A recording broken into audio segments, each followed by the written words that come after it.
Well, Kim, in 2011, the city of Chattanooga hired Global Green Lighting to replace 27,000 streetlights with more efficient LED lights. Now, some residents are complaining these lights aren't working, and they want to know who's responsible for keeping them in the dark. James Shropshire and Joseph Thornton have lived next door to each other in the Orchard Knob district for several years. They say they know they live in a rough neighborhood. There's a lot of crime going up down through him. A girl got cut up the street. Another one found dead over here on the next street. Just a couple blocks away, Pastor Kenneth Johnson was found dead in a ditch. Crime for them is too close, and they've been living in the dark. None of the lights on their street work. This one here don't work, period. And it's been that way for 6 months. There's several around here that don't work. Like on Willow Street up here right now, you can go down Willow Street up here where this is real bad up in here. And they don't, and I know it's not working. They don't have any light from the corner of Blackford Street down. EPB has come out twice to check on the lights, but their spokesperson says they can't turn them back on. We will investigate and repair conventional non-LED streetlights within the city. If we find that the light in question is an LED streetlight, our crews will verify proper voltage on the electric line to the LED light fixture and report the problem to City Hall, which will work with the LED streetlight vendor for warranty and repair services. And these lights neighbors are fighting to fix are LED lights. And that vendor is Global Green Lighting, a contracted company hired by the city. We tried contacting them today. So far, we haven't gotten a response. When I'm scared, I don't even come out the house at night. I try to stay in. You know, if I had to go, I'd go, you know what I'm saying? But it's dark around through here, you know what I'm saying? So much happening. And until it's fixed, the street will look like this. And now when we called the mayor's office, we were first referred to EPB, and at 7:30 this evening, we were sent this statement.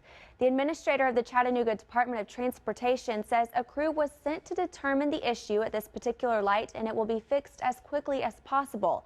And if you see a street light in need of replacement or repairing, please call 311 to report it. Kim? Well, good evening. So Orchard Knob residents told us that they've been working for months to get the lights on. And that's because they believe their neighborhood becomes increasingly violent in the dark. And now there's light.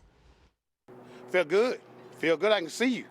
Global Green Lighting, a company that had once been contracted by the city of Chattanooga to install 27,000 LED lights, works all day to light up the Orchard Knob district. So once we got word through the news that those two lights were not working, we went into the network and we couldn't identify those lights to be there. So we actually physically drove down here and we saw that the lights were installed but not uploaded to the network.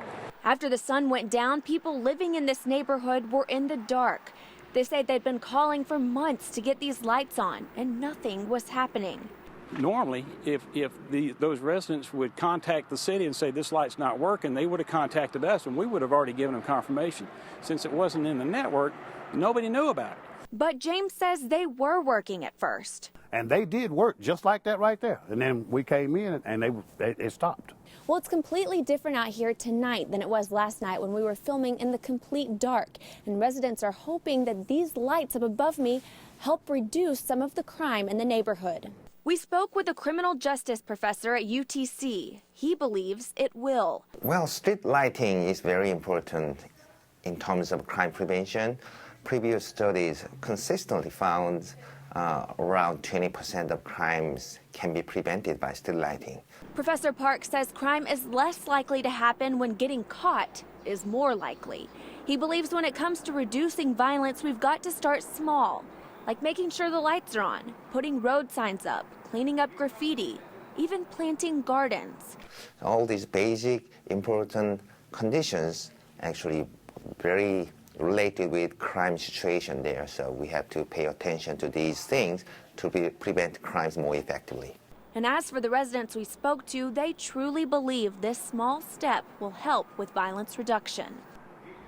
And now Global Green Lighting spent the whole day looking at the LED lights in the Orchard Knob district, not just there on Cleveland Avenue, making sure that each one was on the grid and well lit.